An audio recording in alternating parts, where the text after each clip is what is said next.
So I know some of you are going to have to leave for the pool call, which is absolutely fine. We also keep you honest on when the president is getting ready to speak. So there are a couple of mechanics. Chris is going to be our special helper on this front today. Thank you. Okay, a couple of items at the top. As you may have seen, today the FAA, the Federal Aviation Administration, announced it will award $8 billion in airport rescue grants from the American Rescue Plan to keep airport workers employed, construction projects going, provide rent relief to in-terminal concession companies, and help U.S. airports recover from the impacts of COVID-19. Thanks to the president's successful vaccination program, America is on the move again. There are over 3 times more Americans traveling through airports now than at any time last year, and this funding will help airports ramp up operations, keep travelers safe, and workers employed. Hundreds of airports across the country will receive this funding thanks to the American Rescue Plan, including airports in Philadelphia, Charleston, West Virginia, Anchorage, Alaska, Raleigh-Durham, North Carolina, Portland, Maine, and Portland, Oregon. Last item for the top, it's the first official week of summer, as you all know, and the onset of peak wildfire season. We're already experiencing extreme heat in the west, several large wildland fires, and we've had 3 named Atlantic storms, including Tropical Storm Claudette, which led to the tragic loss of life in Alabama this past weekend. It was important to the president to meet with the FEMA administrator and members of the emergency preparedness team, including the Homeland Security Advisor, to discuss the federal government's ongoing preparedness and response efforts, as well as how FEMA supports communities in need. Hence, that's what he will be doing this afternoon. Josh, why don't you kick us off? Thanks, Jen. 2 subject areas. First, with regard to voting rights, President Biden described his 2020 campaign as a battle for the soul of America. What does the administration think is more important for the soul? Upholding the tradition of the filibuster or getting the voting rights agenda through? If you had to make the choice, what is that choice? Well, we don't see it through that prism, which won't surprise you. I will say that first, the president believes that expanding access to voting, making it easier for people to vote, should be a fundamental right for the American public across the country, and it will be a fight of his presidency long past today. And I will also note, since you gave me the opportunity, that this has been a fight that he has been battling through the course of his career. When he was in the Senate, he fought for an extension of the Voting Rights Act. And it's something that he, of course, talked about on the campaign trail, and he will continue to use the bully pulpit, but also every lever in government to continue to advocate for moving forward. And then, secondly, the president's going to meet with the FEMA administrator this afternoon. Yes. Obviously, we're seeing a lot of extreme weather and climate events. Researchers had an event at Columbia University this week to look at moving people out of harm's way in order to mitigate the effects of extreme weather. Does this administration believe that more people need to leave the areas adversely affected by climate change in order to address the issue? Really interesting question, Josh, and I don't know if they'll be talking about that during the president's briefing this afternoon. I will note that while it's traditional for presidents to get briefings on hurricanes and preparedness for hurricanes, it was important to him and to our team to also get a briefing on wildfires and the impacts, and also to take steps that are to prepare for that and the impacts on local communities. Whether that means moving people from their homes, it's a great question. I'll have to see what comes out of the briefing today. Go ahead. Thanks, Jen. On COVID and missing the 70% deadline, as this White House sees it, what went wrong? What happened there? Was the goal too high? The number just not attainable? Sure. Well, we don't see it exactly like something went wrong. How we see it is we set a bold, ambitious goal, something the president has done from the very beginning. And we are expected to meet that goal just a couple weeks after July 4th. And in fact, at this point, as of today, we're going to be already at that point for people who are 30 years of age and older. What we also know, though, and we've learned this as we've been working to get the pandemic under control, take on this Herculean task where there is no playbook, is that there are demographic groups and sometimes populations where it's more difficult to reach. We've seen that, and we've talked about that as it related to early on to hesitancy we were seeing in communities of color or some more conservative communities, and we've seen it's been a great deal more difficult to get young people between the ages of 18 and 26 vaccinated than adults who are older than that. Hence, we are redoubling our efforts to ensure we are targeting doing, we are focusing on, we are making the vaccine more accessible for those age groups. But again, we are already meeting the goal of vaccinating with one dose 70% of Americans 30 years of age and older, and we are working toward meeting it for all adults as soon as possible. And just quickly, if I can follow up on voting rights here. Yesterday you said that there's more work to be done. Among that is including engaging state legislatures. But the problems, as Democrats at least see it, is not problems in blue state legislatures. It's Republican-controlled states where many of these decisions are already being made. So what leverage do you actually have, and what realistically do you think you can accomplish in some of these red states? Well, first, I think the point we've been making is that it's a federal approach that is needed, and I think it's important to remember why we're at this point. State legislatures, as you referenced, across the country are passing a wave of anti-voter laws based on the same repeatedly disproven lies that led to an assault on our nation's capital. They are putting these laws in place because they did not like the outcome, and they've continued to perpetuate a lie about the outcome of the election. That's why we're here. What the president and what the vice president will do is engage with voting rights groups, engage with legislatures who are supportive of expanding access to voting around the country. Yes, there are, even in red states, there are many Democratic legislators or legislators who want to expand that access, empower them, work with them, support them in these efforts, and continue to fight to get legislation across the finish line on the federal level. So this fight is not over. No matter the outcome today, it is going to continue. Go ahead.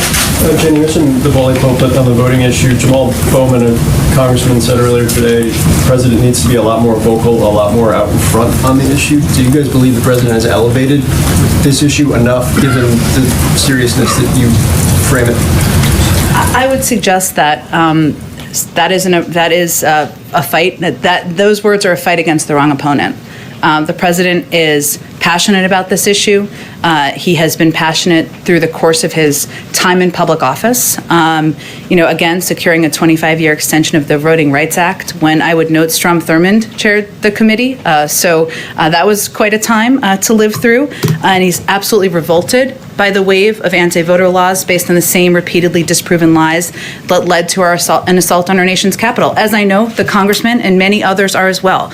We share their passion. We share the desire to fight these efforts. We share the desire to fight against efforts by many Republicans to suppress the vote around the country. It doesn't mean that that fight will always be easy, but he is going to stand by them in this effort. And I would note that it's not that he has, it is not just about private phone calls. He's certainly done a number of those and private meetings, as he did with Senator Manchin yesterday, to convey to him the importance, to him personally, of moving this to a debate on the floor about this important piece of legislation. The president has also gave a speech in Tulsa, Oklahoma, where he made a passionate case for the importance of voting rights. He also has taken action, including empowering a number of nominees at the Department of Justice who have been leading advocates for voting rights, pushing for their confirmation to get through.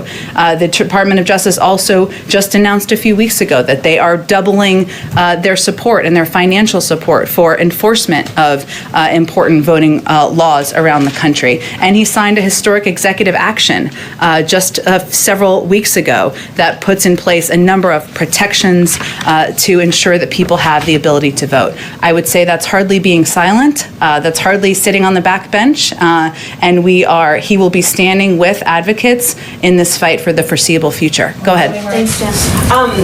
This White House is very good at setting ambitious but achievable goals. Did the White House believe that 70% was achievable when you set it? Well, I would say first, there's no record, there's no playbook for this. There's no record to look back and say these were the goals that were achieved 5 years ago or 10 years ago, because we're dealing with a historic pandemic. And the president's view is that we should set bold, ambitious goals and do everything we possibly can to achieve them. And in our view, we have part of our objective was to return the country to normal, for people to enjoy backyard barbecues, which people across the country, millions of people will be, and will we'll have 1,000 people on the South Lawn here at the White House, frontline workers, men and women who are serving, also enjoying life back to normal. But we also are honest about where we need to continue to redouble our efforts, and that's among people who are 18 to 26. That is a small, relatively small demographic of the country, but one where there needs to be continued work, and we're going to use every tool at our disposal to push for that. So what is the game plan for getting young people vaccinated in greater numbers? Let me give you a couple of examples of what we're working on. It's not just Dr. Fauci on TikTok, though that is happening. So Dr. Fauci has done several Q&As with TikTok and Instagram influencers to answer questions, to meet people where they are, including young people, give them information they need. CDC's COVID vaccine chat on WhatsApp is now live to help Spanish-speaking young adults get vaccinated. We're working with the private sector as well. As you all know, Microsoft is giving away Xboxes at Boys and Girls Clubs. The College Challenge is rallying university students across the country. Walgreens is giving out $25 to anyone who gets vaccinated there before July 4th. These are just a couple of examples of some of the approaches we're taking. We'll build on that from there. What we'll also note is that we're seeing the same challenges that we've seen in other groups, which is that access and making it as easy as possible is the name of the game. And so continuing to support our pharmacy program, to support our mobile vaccination units, to make this the vaccine as accessible to young people. They lead busy lives. We want this to be just a box they can check on their weekend to-do list. Go ahead. Following up on Phil's question, you very ably went through the president's history on voting rights and related issues, and you've laid out all the times he's spoken about it. But this lectern is available to him today. We have not heard him talk about it. He has the biggest megaphone Aside from the Tulsa speech just a few weeks ago? No, I'm talking about when the vote is happening, using the president's time. And so clearly the president is choosing not to do that now. Why? Where is the president on this issue on a day when they're voting?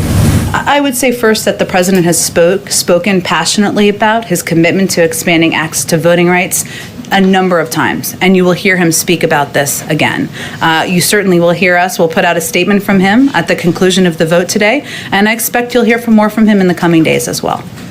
On another subject with COVID, former FDA Commissioner Scott Gottlieb is among the voices saying he's concerned that children who are not yet eligible to be vaccinated could be drivers of the variant, especially with school coming back and camps and all of that.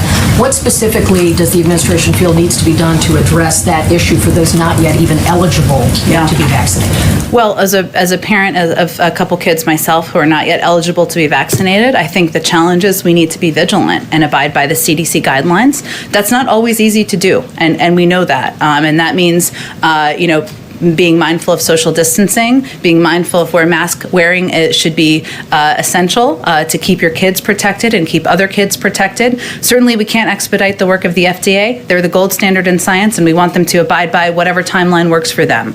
But it does mean, which again is challenging, abiding by the guidelines for children and those who are not yet eligible until we get to that point. Go ahead. Thanks, Jen. You said yesterday the president feels a great deal of the crime we're seeing is a result of gun violence, but the stats show it's not just gun crimes. So why does the president think there's been a 30% increase in car thefts in D.C., 47% increase in robbery in New York City, or a 98% increase in rapes in Atlanta?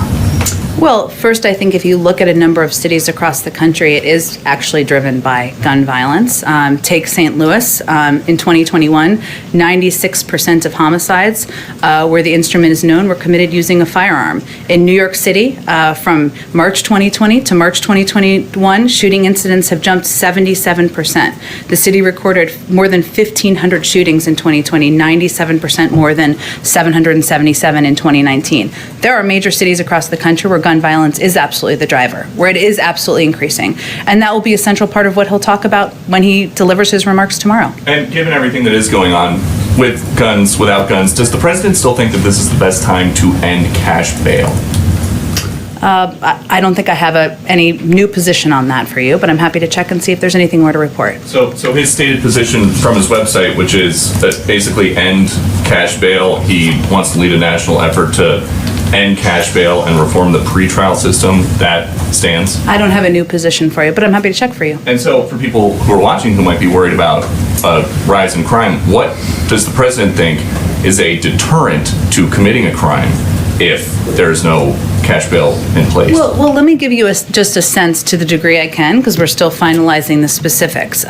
There's been, an increase in violent crime over the last 18 months. It's not just over the last few months. And actually, if you look statistically back, it's more over the last 5 years or so. So there's an initial set of actions the president has announced to date to address gun violence back in April, strengthening regulations on ghost guns, stabilizing braces that make firearms more lethal, investing money in community violence intervention programs, an investment that he thinks can be quite effective. He's talked about for decades, and I think you'll hear him talk about more tomorrow, supporting additional funding for community policing through his budget request and helping state and local governments keep cops on the beat. So yes, we believe that a central driver of violence is gun violence and is the use of guns. We're seeing that statistically in a lot of areas, but he also believes that we need to ensure that state and local governments keep cops on the beat, that we're supporting community policing, and that's a key part of it as well. And just the last one, you just said again, you guys want to keep cops on the beat, but there are reports that big cities are having a very difficult time recruiting officers right now, and there are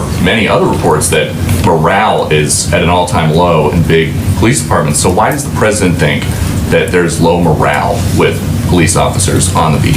I don't think we're the right entity to give an assessment of that. I'd certainly look to the police departments to give that assessment. But what I would say to you is that the president has never supported defunding the police. He's always supported community policing programs. He's supported giving funding to states and localities around the country, including through his American Rescue Plan, because he thinks there is an essential role to play for community policing. Go ahead.